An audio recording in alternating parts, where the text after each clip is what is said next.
Hey, what's up everybody? It is Kellen here from Start Your Systems and welcome back to Untitled Supercross for the official video game where today we're going to be playing my custom built replica of the 2021 Arlington 3 Supercross that happened in real life over the weekend, and we're going to be talking about the 2021 Arlington 3 Supercross today. Kind of rabbit thoughts for me, honestly. I'm doing this on Saturday night right after the race is over pretty much because going to be gone most of the beginning of this week here, so a lot of what you guys are going to be seeing on the channel is kind of like pre-recorded videos at this point, but going to be obviously doing here this review, which is you know, the most recent video that I have done up until this point. But yeah, let's talk about this race a little bit. Well, first of all, I'll talk about this track that I built. It's on the PC. It's called SYS Arlington 3. I like this build. I feel like I did fairly decent with it. I made pretty much all rhythm options except the 5 over both tables in the second rhythm doable, but you can still go up the inside here, double in, quad off of that table, and then triple out, or you could go outside, triple on off, like triple on off, and then you know, triple into the corner. You can check up and then quad out right here, so you can do what the 250 guys were doing, which is double, step on off, quad out, and then obviously whoop section, and then pretty much the base rhythm that was doable in this other section are all doable. So I feel like I put a decent amount of time into actually building this track so that it worked correctly. And again, if you're on PC, hopefully you guys download it, try it out, let me know what you guys think, etc., etc. But yeah, let's talk about this race. Arlington 3, finally done with the Arlington Dallas triple header, whatever you want to call it. And honestly, like, I'm bummed right now, and like, it comes across when I like tweet about this and all this stuff that I'm just like super down on everything, and I just hate everything and all this stuff like that. But it's just because I have a passion for the sport, and I have a passion for these races and these riders and what the fans think and all this stuff like that. So honestly, when I tweet about this stuff, it's usually just me being like very passionate, and I'm not trying to be like super negative about it, because this was a fantastic race. This race was really, really good. It was maybe gonna, it's probably gonna go down as one of those races that just like ends up on the all-time list, because when was the last time any of you can think that there was the top 4 in the main event separated by almost nothing for 20 minutes? Like, that was insane. Roczen gets a whole shot, Webb settles in behind him, Barsha's in third early on, Tomac passes Barsha, then those 4 literally ran nose to tail until maybe 15 minutes in, when Tomac made a mistake off the finish line jump and landed on a tough block, and then it held him up a little bit, so Barsha blocked past him in this corner, and then Tomac passed him back coming into the first corner, but then Barsha swung wide and blocked past Tomac back and everything like that. So then they were messing with each other a little bit, and it cost them some time on the Webb Roczen thing going on out front, but they would eventually catch kind of back up to that group a little bit. Like, by the end of it, Eli had almost caught back up to maybe put a pass on Kenny for second. But yeah, spoiler alert, in the end, Cooper Webb picks up his 6th win of the season, I think it is. His 16th career win, or 17th career win, I should say now. He's only 1 behind Kenny Roczen. And this championship, it just, honestly, to me, it's over. And here's where, like, I'm down on this, right, is this race was really great. This, Roczen, Webb going at it. They were duking it out for the lead. All of that is fantastic as a race. If you just look at it from the race perspective, it was a great race. Anybody that tuned in probably would have been like, this is amazing if we have this every week. And we kind of did on Tuesday. I mean, we did have a very close race on Tuesday as well.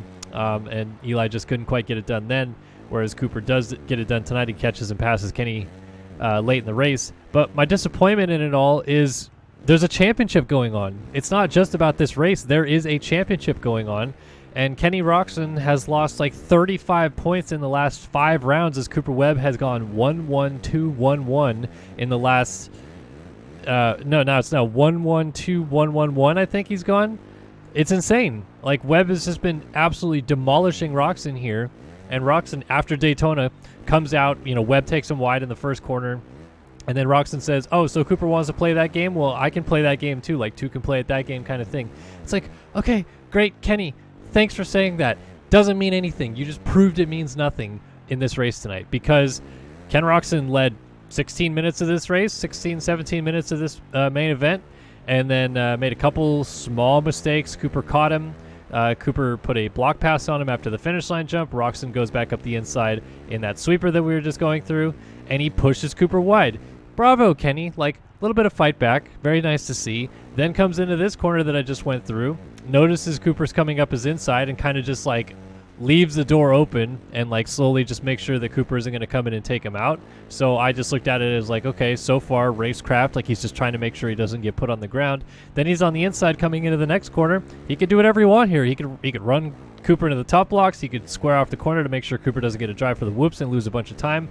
But he just kind of like casually pushes Cooper to the outside, then goes to the top of the berm so that he can get a drive for the whoops. But Cooper's already squared back off. He's on his right side in the whoops. And again, Roczen is on the inside of the whoops going into the next corner. And Cooper just goes around the outside of him. And off he goes. And Cooper pulled away. And Roczen made a couple of mistakes. And Roczen tried to close it down in the end. And in the end, Cooper Webb picked up the win.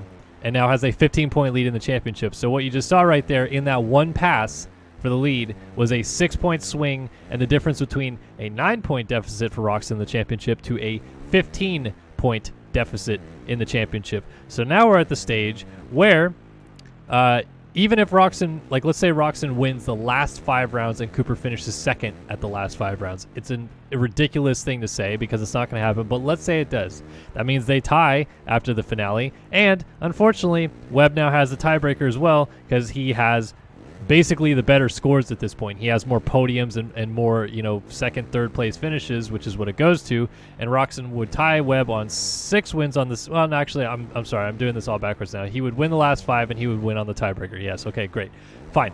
But he's not going to win the last 5 rounds because Eli Tomac is still here. Justin Barcia is still here. Cooper Webb is still here. Roczen's not going to win the last 5 rounds. And Webb is probably going to easily cruise to this championship now because he has just got Ken Roczen wrapped around his finger. In the heat race, we saw Roczen catch up and pass Webb straight up, and he kind of gave him a little nudge, and I was like, yeah, Kenny, he came here to play tonight. He looks like he's fired up. He looks like he wants to do this. And then his teammate Sexton put Cooper on the ground, and that seems to have lit a fire under Cooper because in the main event, he looked a lot different than he did in his heat race, no question. And, kudos to Cooper. Like, Cooper is just completely doing this on his own merit, basically. Like, he is lit a fire under his own butt and come after Kenny to win this title.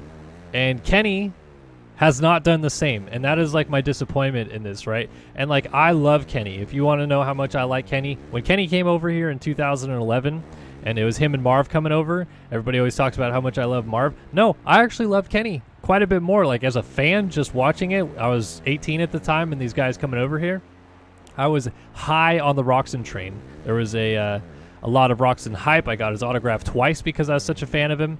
Because I was so excited to see a enigmatic, talented young rider come over from the GPs to race Supercross that I thought could actually do well. And if you look at his career, you know what? He's done pretty darn well for himself. 18 career wins. He's fought for the Supercross championship through and throughout. He's got a 2013 250 Supercross championship.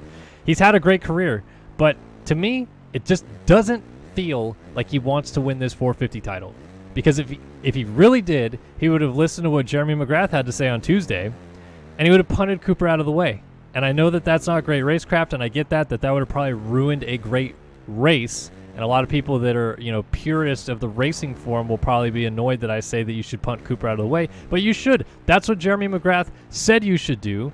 We ran an article on Racer X, and McGrath was basically like, I think Kenny needs to go in and give Cooper like one good punt, like put him off the track, put him down, whatever you need to do so that he knows, now Cooper knows that Kenny is not just going to be pushed over that easily, because Cooper 1,000% thinks that's the case. He thinks that anytime he's anywhere near Roczen on the last, half of the race basically, he's got him covered, because he has. Honestly, straight up in the last 3 years, Cooper has easily got Roczen just handily covered in the last half of the race. He passes him all the time with a lap to go, 2 laps to go late in the race, catches him and passes him.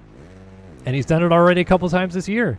And Kenny, to me, either just doesn't look like he has that fight in him, or he just doesn't really want to do that at all, which then he's lying, because what he did say is, two can play at that game and go back to Daytona. Kenny was like straight up saying like, yeah, Cooper wants to play these games where, we run each other high, we ride a little bit more dirty like that. I can play those games too. That's pretty much exactly what he said, and he even doubled down on it on Tuesday night because someone asked him if he regrets those comments, and he said no.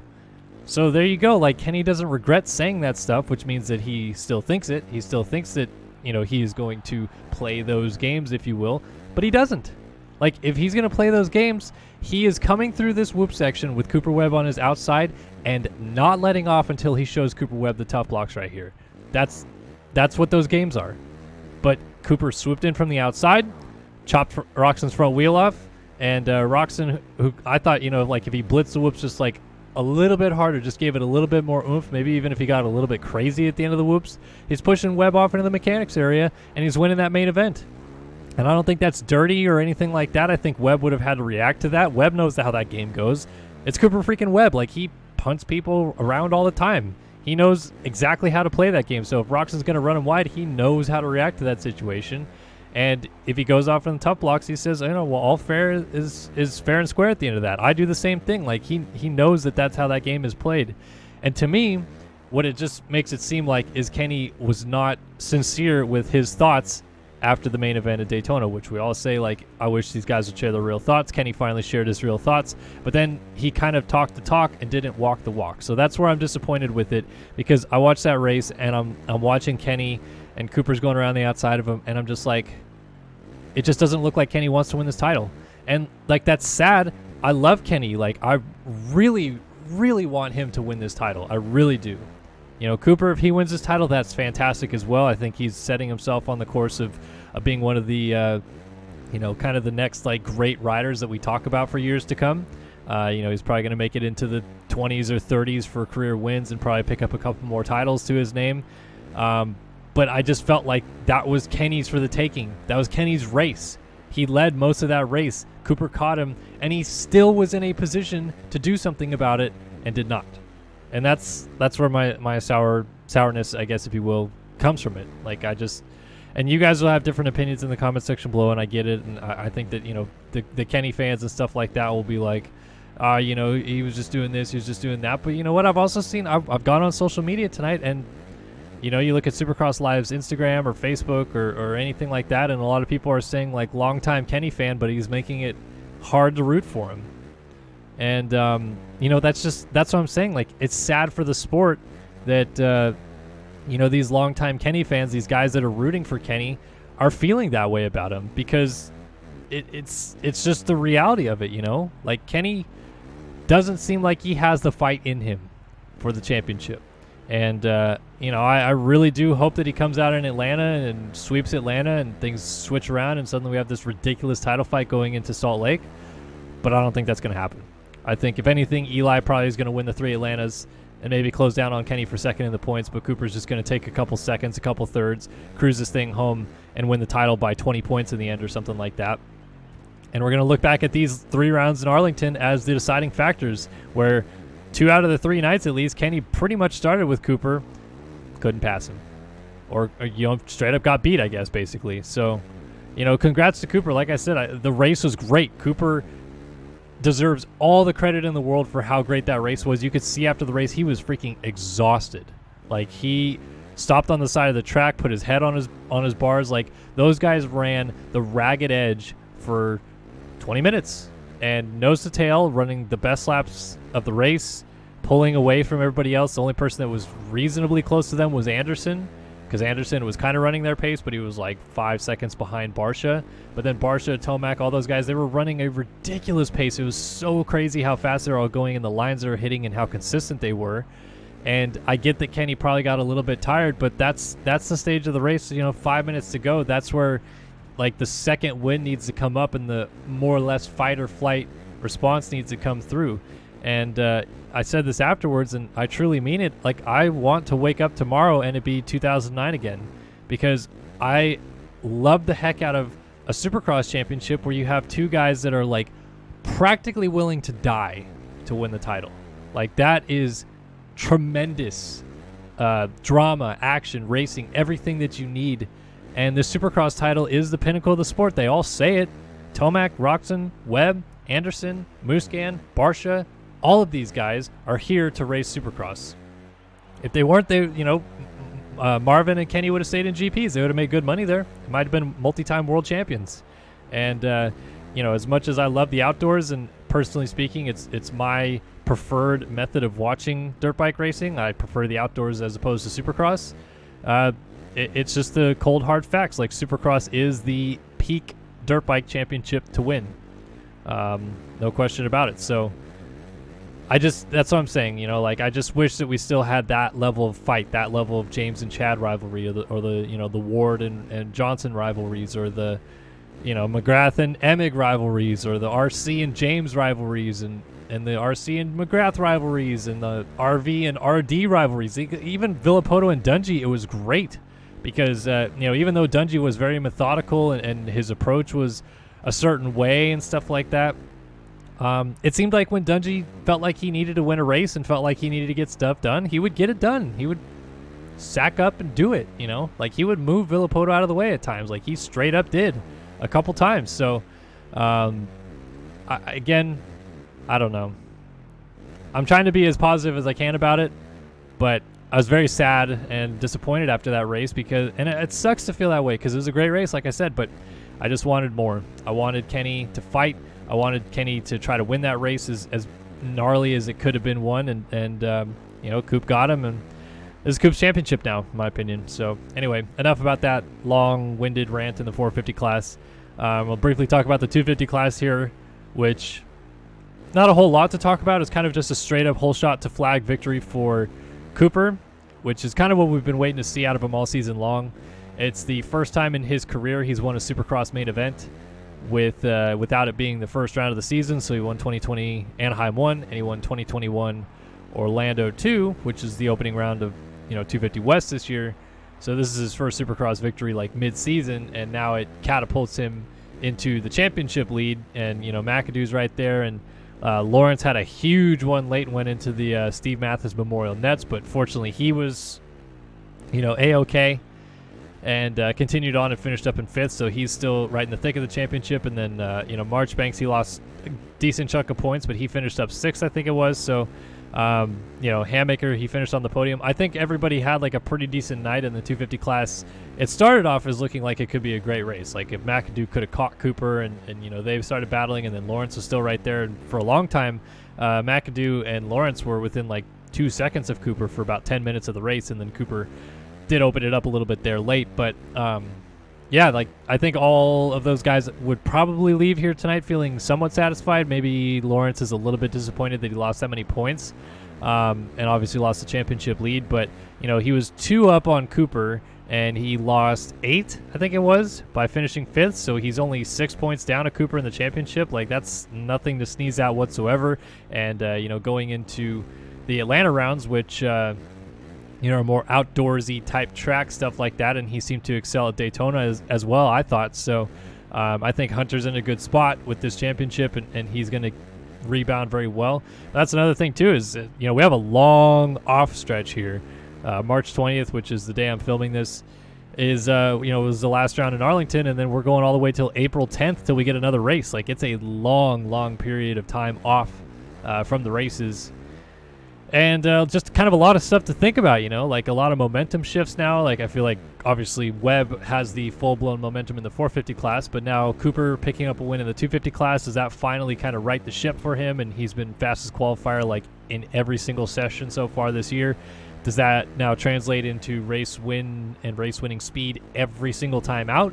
Or is he going to go back to struggling with starts when we get to Atlanta, and things are going to shift around there? McAdoo, I personally thought, looked every bit as comfortable and fast as Cooper, but maybe just didn't have the longevity that Cooper had tonight. But he was still, within 4 or 5 seconds at the end, and they started together. So it seems like they're probably going to be very close down the stretch. And, like I said, Lawrence will rebound. Hammaker looked good. Marchbanks, I think, will probably do better in the Atlanta swing as well. So I like this 250 class where it's at, because it's still a very open championship, and it doesn't seem like just because Cooper won tonight there's a clear-cut favorite still. I asked you guys last week whether or not you thought, has McAdoo done enough to make him the clear-cut favorite? And there was a lot of no. Like, I still think Cooper is the guy to beat. He just hasn't really got those starts to kind of prove it at this point. And I think that we saw tonight, he got a start and he proved it. So that's totally fair. Like, those were fair assessments of the situation. And now Cooper has the championship lead again. But is that the last time it changes hands? I don't know. I think McAdoo could very easily win the first Atlanta and then get the red plate back, and then Lawrence sneaks in and gets a win again or something like that. It just doesn't seem like it's as cut and dry that Cooper is the guy in the series. He's one of the guys, and maybe the top guy in terms of speed and championship kind of accolades, if you will. Like, he's been pretty much the only one of those guys that's actually been in a title fight before, both indoors and outdoors. So he kind of brings that a little bit more experience and pedigree with him. But I think all those guys can definitely fight back, and I would not be surprised at all if when we get back racing on April 10th that McAdoo comes out swinging and does something to get a race win or Lawrence wins or something like that. So like I said, just excited about the 250 class. It's just so tough to be excited about the 450 class. Like, it just went downhill so fast. Like, it was in the perfect spot. I felt like the 450 class was at Orlando, because it was in a situation where Webb was down, what was he down? 16 points, I think it was, and Tomac was down 24, 22 entering the Orlando swing, and Roczen had just won the 3 Indies, and, his momentum was going great, but I was kind of like, well, second half Kenny, he's not really always been the best. And Cooper does start rising about this point in the championship, and Tomac, like, if he can just get the ball rolling, he could start stringing off wins. So I really thought at that stage of the championship that we'd see Tomac go on a tear and Webb pick his game up, maybe not go to race-winning speed immediately, but be, pretty much there every week. And it turns out that Webb found what Tomac needed, which was basically just a fraction of a bit more in terms of speed and a bundle of confidence, and took off with it from there. So like I said, I mean, He's basically gone 6 rounds now without finishing worse than second, and finishing first 5 of those 6 rounds. And the championship has swung from 16-point deficit to 15-point lead in a freaking hurry. And I just think Kenny needs to stop the bleeding. As Jeremy McGrath said, it's not just me. Jeremy freaking McGrath, 72 Supercross wins, 7-time Supercross champion, said Ken Roczen should punt Cooper Webb out of the way. And Ken Roczen did not. So that's my summation of the Arlington 3 Supercross. I'd love to hear your guys' comments in the comment section below, as always. Hopefully you guys enjoyed this commentary, and always happy to continue discussing in the comment section below with you guys as well. Love bench racing down there with you guys, and having to hear what you guys say and what you think is the situation, all that stuff like that. But we've gone over 20 minutes of this so far, and pretty much put a whole 20-minute main event in. And what do you know, Cooper Webb wins again in even the video game. So I'll send you guys on your way, and hopefully you guys enjoyed as always, and we'll see you guys in the next one. So long for now.